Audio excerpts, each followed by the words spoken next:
But the poor mermaid could only smile in reply, for alas, she could not speak. Gently the prince offered her his hand and led her into the palace. Then the sea witch's prediction came true, for every footstep felt like a knife cut, but the princess bore the pain bravely. All who saw her marvelled at her beauty, for she was lovelier than any girl that had ever been seen before. The royal maids dressed her in clothes of muslin and soft silk and bade her rest a while.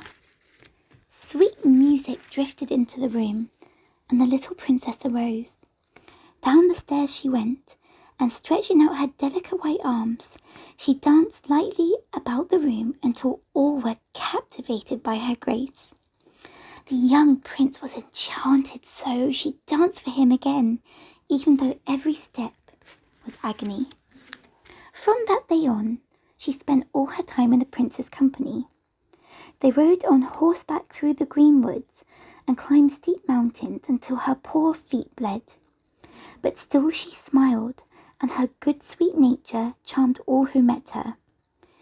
Every night she would descend the marble steps and soothe her burning feet in the cool sea water, and then she would think of her beloved family down below. One night she could hear her sisters sadly singing and called to them. They were overjoyed to find her and told her of their father's misery at losing his youngest daughter. But the little mermaid could only weep in reply, and with a final wave, they sank once more below the surface of the sea. The little mermaiden became more and more dear to the prince as the days went by, but he looked upon her as a sweet, gentle child, and the thought of making her his wife never entered his mind. The little mermaid longed for him to prove his affection. "Do you love me above all the others?" her eyes seemed to ask. But he held her fondly in his arms. "You are dearer to me than any other, for no one is as honest and as true as you," the prince would say. "You remind me of a girl whom I saw just once and may never see again. She tended me as I lay lifeless on the sand, and I can never forget her." "Alas, he does not know that it was I who saved his life," sighed the little mermaid. Time passed, and the king and queen decided that the prince should marry the daughter of a neighbouring king. The little mermaid was frantic with fear.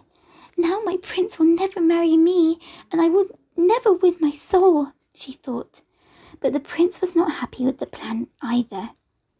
"I must obey my parents and visit this princess," he told her as he tenderly stroked her hair. "But they cannot force me to marry her, and it is quite impossible for me to love her, for she will not be like the beautiful girl who saved me from the sea." The next day, they set out on board the royal ship. Across the sea they sailed, and as the ship approached the king's splendid capital, loud trumpets heralded their arrival. Bright banners welcomed them ashore. There waited the royal party, and the little mermaid's heart skipped a beat, for the princess was beautiful, and she knew the prince would be sure to fall in love. Sure enough, the prince clapped his hands with joy. "It is her!" he cried. "She is the one who saved my life when I lay like a corpse on the seashore." The princess was indeed the very same girl who had found him lying close to death, but she was not the one who had saved him. The prince turned to the little mermaid. "Be thankful for me, little one. You love me more than any other, and must surely wish me to find true happiness." But the little mermaid kissed his hand in silent sorrow, and it seemed to her as if her heart was breaking already. Now she knew she had lost both this world and the next. She would never live forever. The princess was equally well pleased with the prince, and so the wedding was agreed upon. As the church bells rang merrily, the bride and bridegroom held hands while the priest read the words which united them. The little mermaid stood behind the princess, and made the train of her bridal dress.